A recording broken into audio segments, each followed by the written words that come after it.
अस्सलाम वालेकुम नाजरीन, मैं हूं आपकी होस्ट सैयदा नजम जहरा और आप देख रहे हैं मेरा यूट्यूब चैनल। उम्मीद करती हूं अपनी फैमिली के साथ खैर आफियत से होंगे। नाजरीन, आज हम एक अहम इशू पे बात करने जा रहे हैं और इस वक्त मेरे साथ मौजूद हैं जनाब असद अब्बास जाफरी साहब, जो किसी तारुफ के मोहताज नहीं है। और ये प्रोग्राम मेरा स्पेशल असद भाई के ऊपर है, असद भाई से इजहार यकजहती के लिए कि असद भाई, आपने मजलूम वालदैन का साथ देते हुए मगवी बच्ची के लिए जो कुछ किया वो नाकाबिले फरामोश है। आपकी जो काविशें हैं, आपने जो काम किया वो किसी दूसरे ने नहीं किया, क्योंकि कज़्ज़ाबा को जितना बेनकाब आपने किया है वो किसी ने भी नहीं किया। तो नाजरीन, बात करेंगे हम असद भाई से। अस्सलाम वालेकुम असद भाई। जी वालेकुम अस्सलाम रहमतुल्लाह। असद भाई, कैसे मिजाज हैं आप? जी अल्हम्दुलिल्लाह, मैं आपका शुक्रगुजार। आपने मेरी बहन मेरे साथ हमदर्दी करते हुए, सॉलिडरिटी का मुजाहरा करते हुए आपने ये प्रोग्राम अरेंज किया, मैं आपका शुक्रगुजार हूँ। असद भाई, आपका हम पर उतना ही हक है जिस तरह से हम आपके ऊपर हक जताते हैं। और मुझे फ़ख्र है कि आप आप जो हैं मुँह बोले भाई हैं, लेकिन आप सगे भाइयों से बढ़कर हैं। जब-जब हम बहनों पे कोई बात आई है, मेहरीन सिब्तैन हो या नजम ज़हरा, आपने बिल्कुल सीसा पिलाई हुई दीवार की तरह हमारे आगे खड़े हो गए और आपने दुश्मनों को ललकारा कि खबरदार, अगर मेरी बहनों की तरफ किसी ने टेढ़ी नज़र से देखा, आँखें निकाल लूँगा।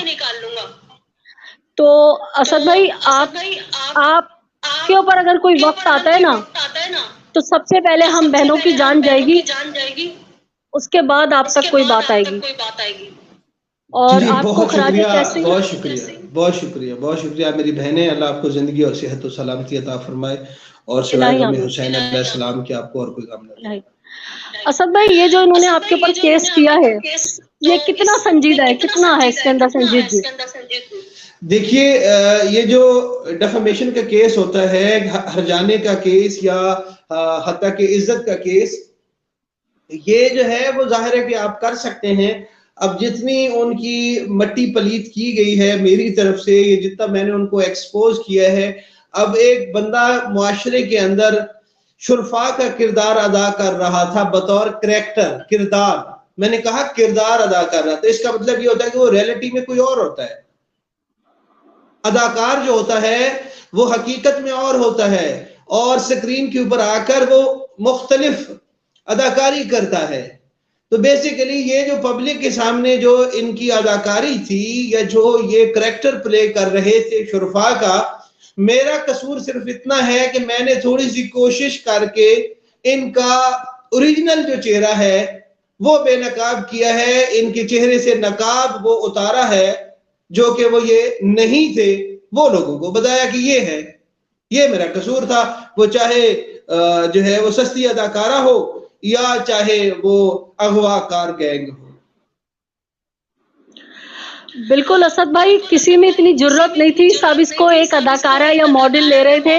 लेकिन आपने जो इसका पूरा बचपन से लेके पोस्टमार्टम किया लोगों ने आपकी लाइव में आके, और ये कहाँ रहती थी, किस तरह से आई, ये किस तरह से अपनी बहनों को इसने गलत रास्ते पे डाला, ये सब आपका कारनामा है, जिसके बाद ये टूटी है। देखिए, अभी मेरे खिलाफ जो है वो दो मुख्तलिफ केसेस हैं, दो मुख्तलिफ पार्टियां हैं।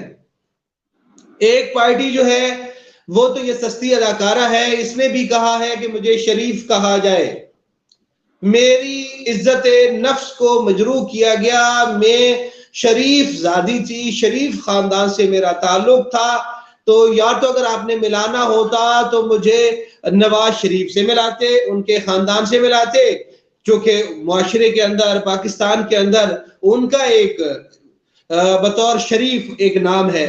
अब आपने मुझे मिला दिया है बाबरा शरीफ से, तो ये गलत है।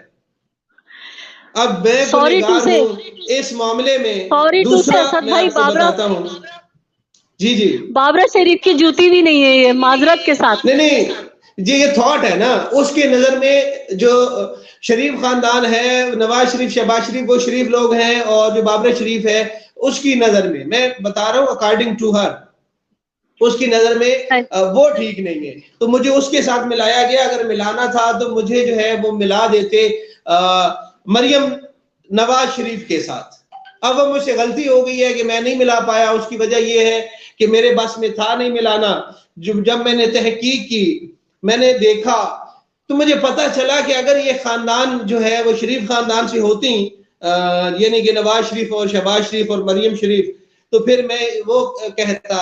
जब मुझे पता चला, मैंने तहकीक की, और जिस खानदान से ये ताल्लुक रखती थी, फिर मजबूरन मुझे सच ही बताना पड़ा। मैं झूठ अपने पास से कैसे बता सकता था? नजम जहरा, आप जब तहकीक कर रहे होते हैं, कहीं जाते हैं, तो जो चीज आपको पता चलता है आप वही बोलोगे ना। मैंने तो सिर्फ इतना बोला है, मैंने अपनी तरफ से तो कोई चीजें ऐड ही नहीं की। मैंने तो बताया कि ये चीजें हैं, ये इसका खानदान है, बचपन इसका ऐसा था, जवानी ऐसे थी, मीडिया में कैसे आई, मीडिया में क्या क्या किरदार अदा किए, और उसके बाद फिर इसकी क्या किरदार है, क्या कारनामे हैं, क्या धंधे हैं, क्या कारोबार है, क्या बिजनेस करती है। मैंने तो इतना ही रिपोर्ट किया। जसारत, अगर ये समझे कि मैंने इनकी जसारत कर दी है तो हकायक और सच्चाई बताने में, तो मैं उसके ऊपर जो है वो कायम हूं कि मैंने तो सच्चाई बताई है। अब मैं झूठ तो इनके कहने पे बोल नहीं सकता। ये कहते हैं कि मुझे शरीफ कहा जाए और शुरफा कहा जाए और जद्दी पुश्ती अमीर कहा जाए कि पाकिस्तान में हमसे बड़ा अमीर ज़ादा कोई नहीं है, अमीर ज़ाती कोई नहीं है, और हमसे बड़ा सच्चा कोई नहीं है। अब ये बातें मैं जितनी जानता हूं, उस लिहाज से तो मैं ये नहीं कह सकता कि ये सच्चे हैं, ये सच कह रही है। एक केस। दूसरा केस जो अभी हुआ है वो है जो नूर बीबी है, भगोड़न जो है, उसका बच्चा जो है शबीरे की तरफ से अब हुआ है। अब वो बेचारा अपनी जगह पे बिल्कुल ठीक है यार, उसने जो मेरे ऊपर केस किया है ना, वो उसका बनता है।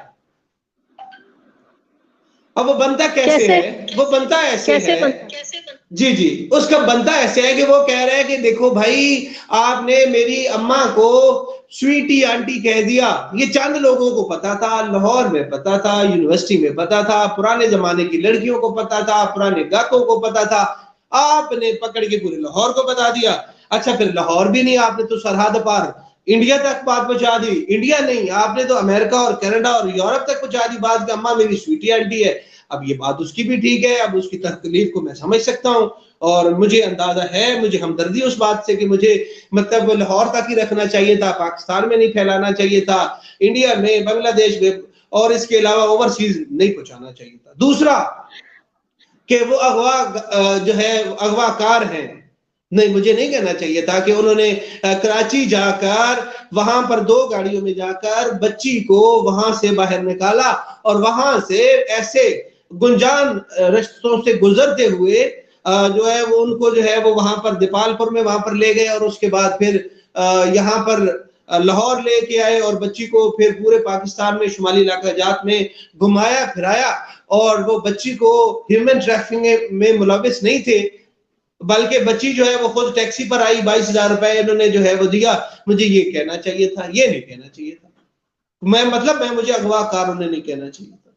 तीसरी बात ये है कि मेरे ऊपर ये इल्जाम लगाया कि जो गुलाबो आंटी है उसके साथ इनका क्या ताल्लुक है, क्या रिश्तेदारी है, वो मुझे नहीं बताना चाहिए थी। देखो, रिश्तेदारियों में बहुत सारे लोग अच्छे भी होते हैं, बुरे भी होते हैं, अच्छे काम भी करते हैं, बुरे काम भी होते हैं, औरतों के ऊपर पर्चे भी हो जाते हैं धंधा करने पे, तो वो नहीं बताना चाहिए लोगों को। वो एक थाने तक बात महदूद है, ये गली मोहल्ले में बंदा कितना जो है वो बुरा हो सकता है।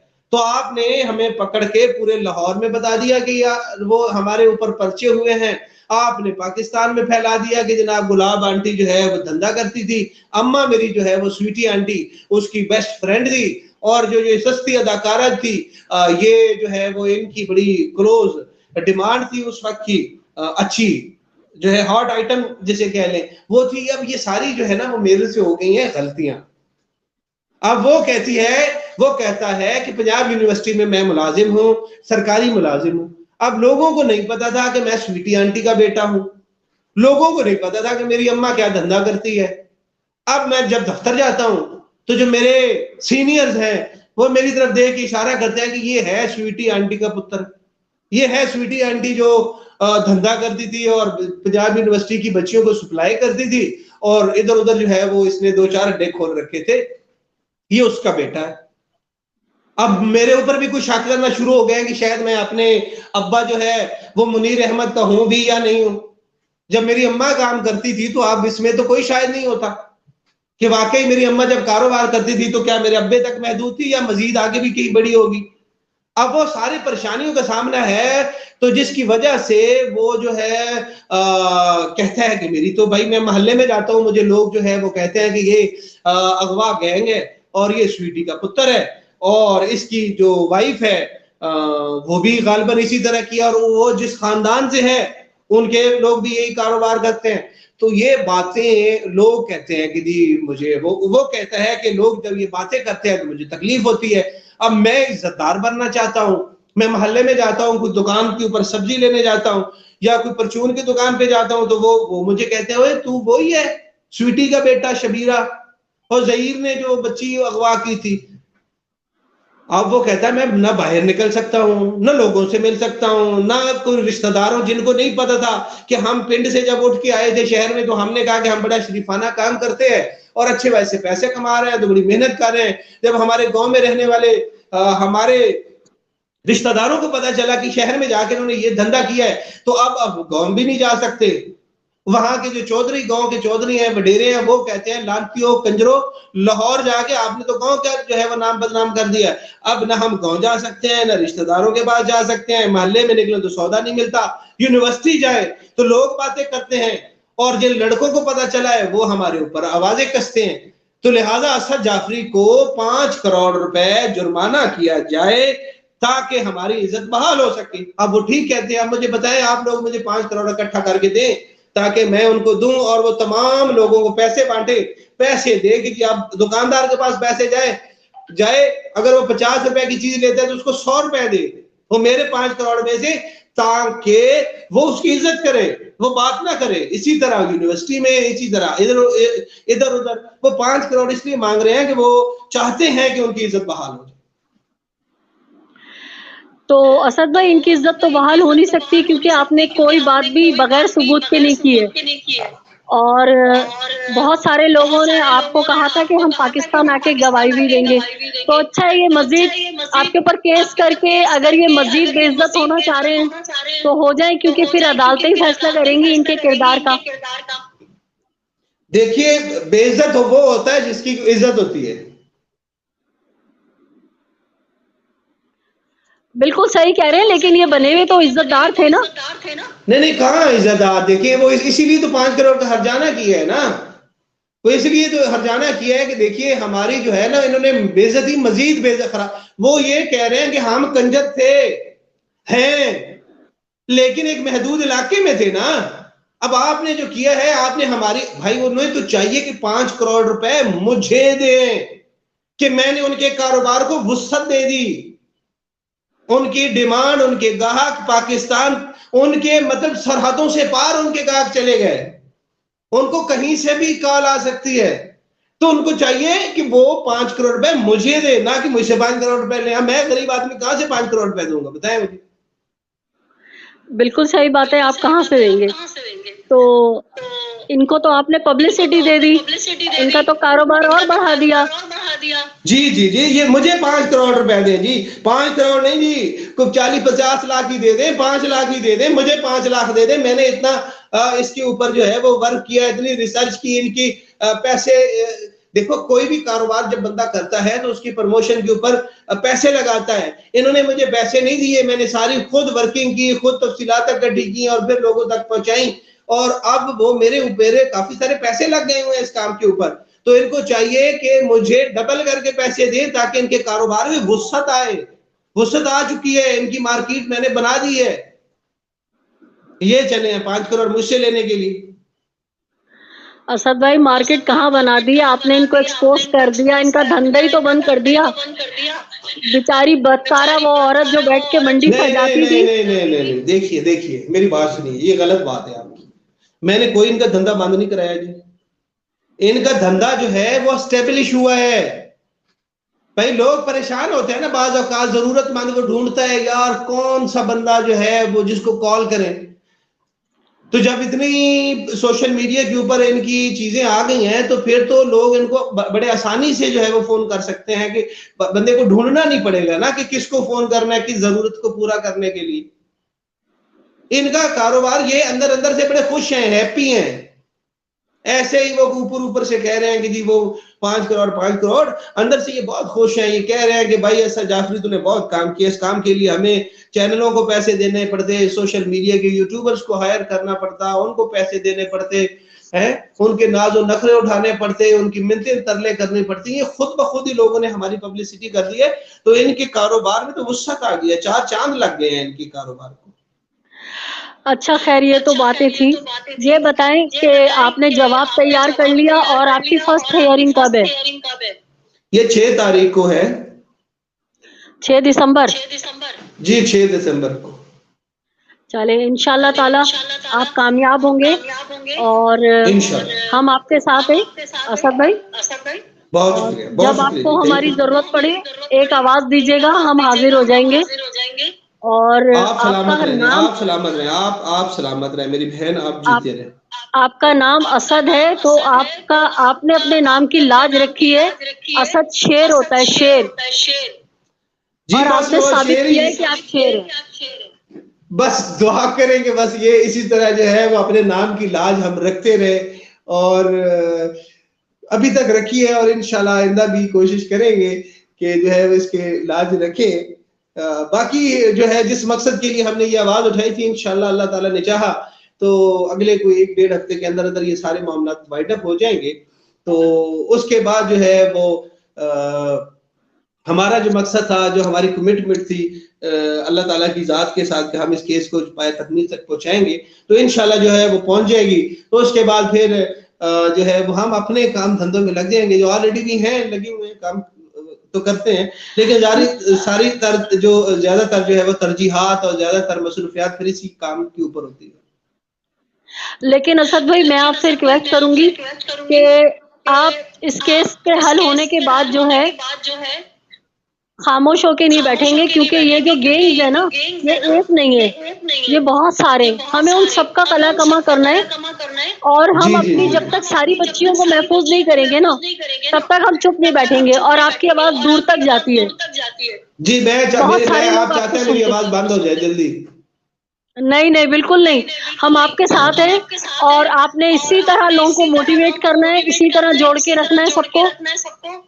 इंशाल्लाह यही मेरी कोशिश है कि सारे लोग जो है वो इस केस में जुड़े, और अवाम को भी चाहिए, जो आप नजम जहरा जो तकलीफ से गुजर रही होती है, नजम जहरा को इस केस में जितनी मुश्किलात का सामना है, या असद जाफरी को जितना मुश्किलात का सामना है, उसके लिए जो है खाली इनकी बातें नहीं चाहिए। नजम जहरा, खुदा न खासा नजम जहरा के साथ कोई वाकया पेश आ जाता है तो बच्चे क्या करेंगे भाई?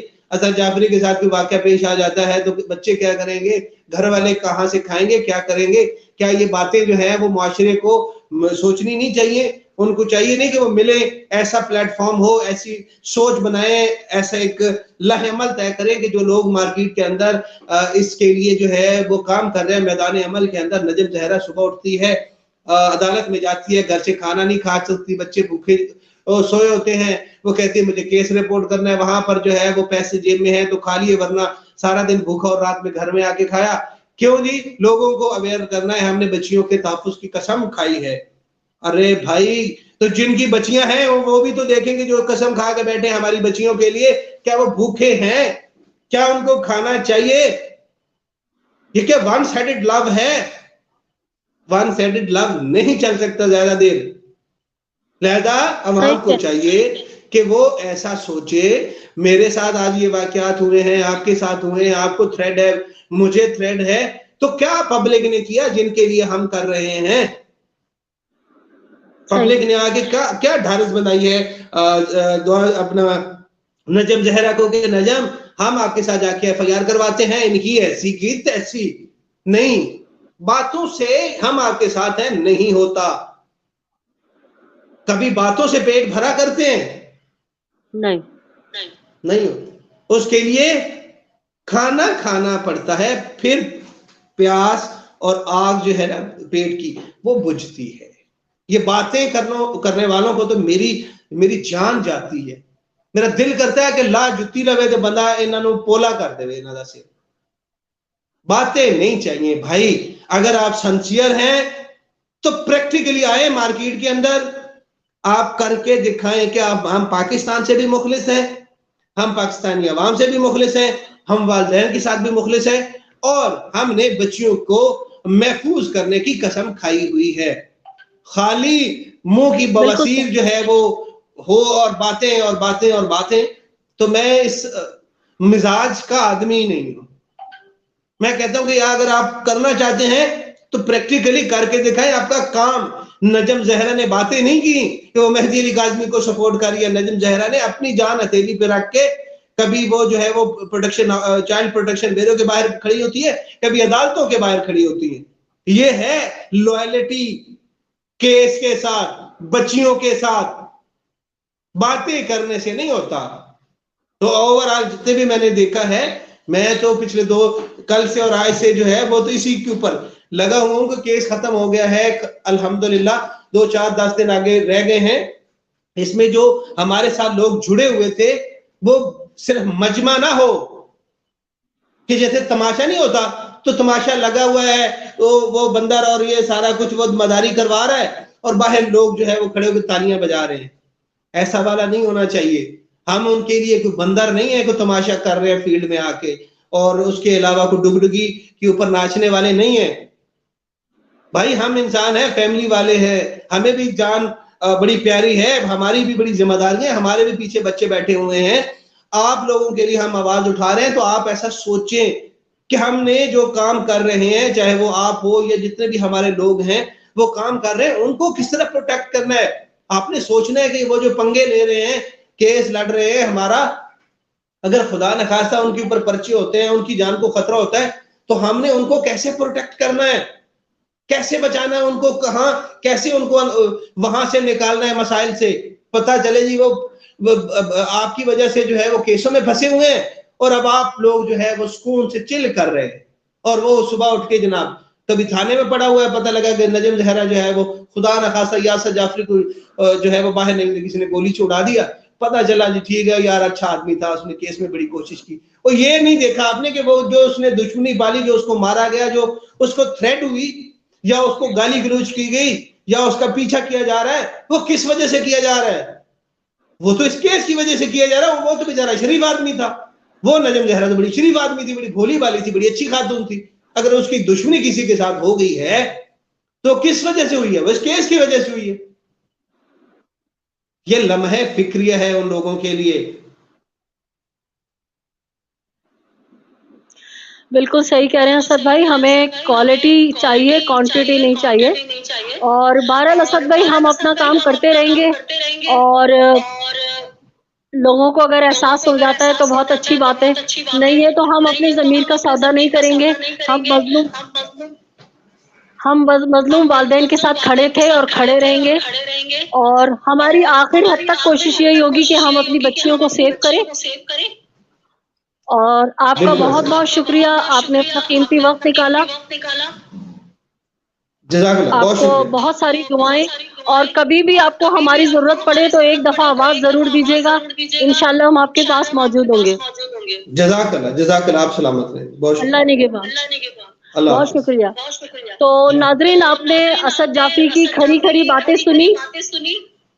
यकीनन आप इनसे 100% एग्री करेंगे। असद भाई का अंदाज़ है साफ बात करना, लगी-लिपटी करते नहीं है। तो उम्मीद करती हूँ मेरा ये व्लॉग पसंद आया होगा आपको, और आप भी असद भाई के साथ इज़हार यकजहती करेंगे। और असद भाई के साथ इज़हार यकजहती के साथ-साथ मैं आपसे एक गुज़ारिश करूँगी कि अगर आपने मेरा चैनल अभी तक सब्सक्राइब नहीं किया है, तो मेरे चैनल को सब्सक्राइब कीजिए, लाइक कीजिए, कमेंट कीजिए और शेयर कीजिए। अपने अतराफ़ में बसने वालों का बहुत सा ख्याल रखिएगा, खुशियाँ बाँटिए, खुशियाँ समेटिए, ज़ालिम से नफ़रत कीजिए, मज़लूम का साथ दीजिए। अल्लाह निगहबान।